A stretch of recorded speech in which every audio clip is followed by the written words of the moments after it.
को पालना, इससे मुश्किल कोई काम नहीं है। छठी का दूध याद दिला देते हैं बच्चे। बच्चे को पालने से मुश्किल दुनिया का कोई काम नहीं है, और वो काम जनरली हमारे घरों में मदर्स करती है जिनका इतिहास में नाम नहीं लिखा जाता, जबकि सबसे महत्वपूर्ण काम घर के अंदर वो कर रही हैं। इस बात की बहुत वैल्यू है।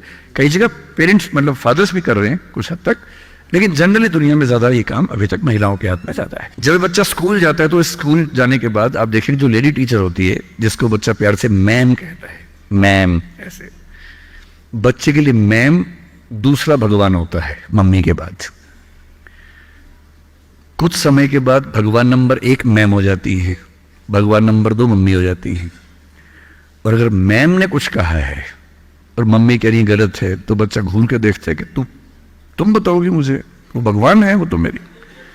तो बच्चे को मैम पे भगवान जैसा भरोसा होता है।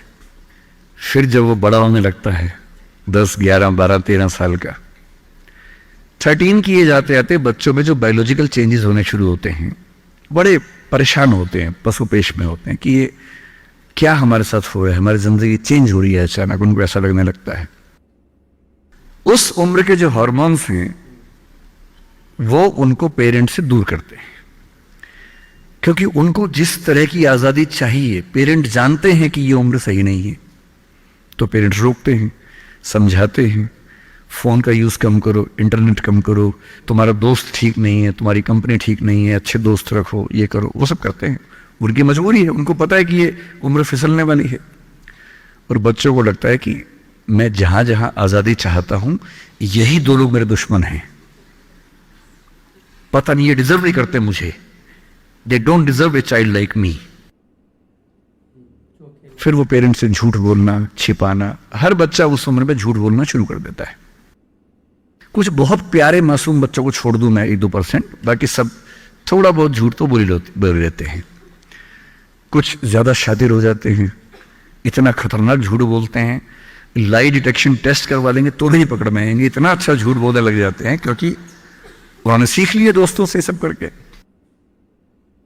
और ये जो उम्र है 13 से 19, जो गैंग एज है, ये जो दोस्त हैं, इनका असर इतना ज्यादा होता है। और आपकी पर्सनैलिटी कैसी है, हर गैंग में 4-5 लोग होते हैं, उनमें से एक मुखिया होता है, उनका गैंग का नेता होता है, जो थोड़ा सा एग्रेसिव है, डोमिनेटिंग है, असर्टिव है, वो फैसले करता है सबके लिए। आपने डिसीजन मेकिंग का सवाल पूछा, इसी पे सो समझेंगे। उसने कहा कि चलो सब फिल्म देख के आएंगे, तो बाकी 4 फॉलोवर्स होते हैं, वो चलते हैं, जी जी चलो चलो चलो चलो चलो। इन सबका सेल्फ रिस्पेक्ट का लेवल अलग अलग है। जो नेता है उसमें सेल्फ रिस्पेक्ट बहुत ज्यादा है, इतनी ज्यादा है कि वो दूसरों की सेल्फ रिस्पेक्ट की धज्जियां उड़ा देता है। वो ये मान के चलता है कि मैं राजा हूं, जो मैं कहूंगा वही होगा।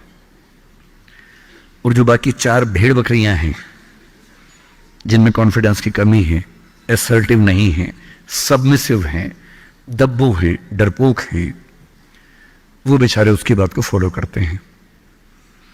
और ये जो 4 है ना, इन पे खतरा बहुत ज्यादा है, क्योंकि जो नेता है वो पहले से बिगड़ा हुआ है, वो हैबिचुअल है कई चीजों का, और वो इन 4 को बोलता है आज हम सब ड्रग्स ट्राई करेंगे।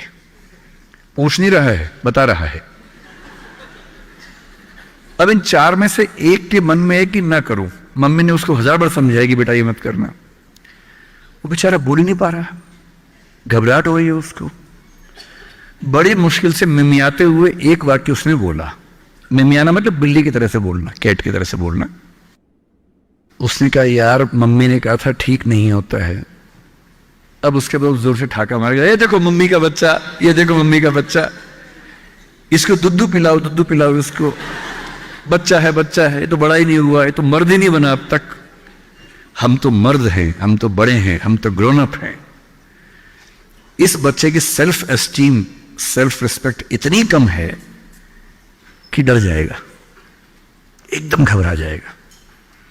3 लोग बोलेंगे अरे कुछ नहीं होता, अरे कुछ नहीं होता, आजा आजा आजा आजा, अरे कुछ नहीं होता, कर ले ट्राई, हम भी तो कर रहे हैं, कर ले ट्राई।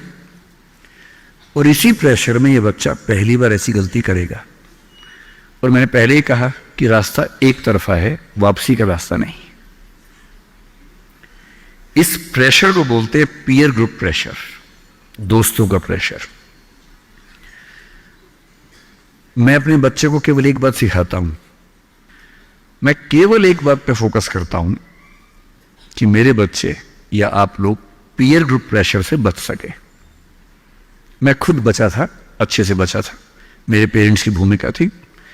मैं जिस हॉस्टल में रहा उस हॉस्टल में लगभग सब ड्रिंक करते थे कॉलेज के दिनों में, मैं नहीं करता था। मुझे कभी जरूरत ही नहीं लगी उस चीज की, तो नहीं लगी तो नहीं किया। अच्छी बात सिर्फ इतनी है, मैं ये नहीं कह रहा कि ड्रिंक करना अच्छी बात है कि बुरी बात है, वो तो इंडिविजुअल फैसला हर किसी का है, लेकिन मैच्योर होने के बाद, बचपन में नहीं।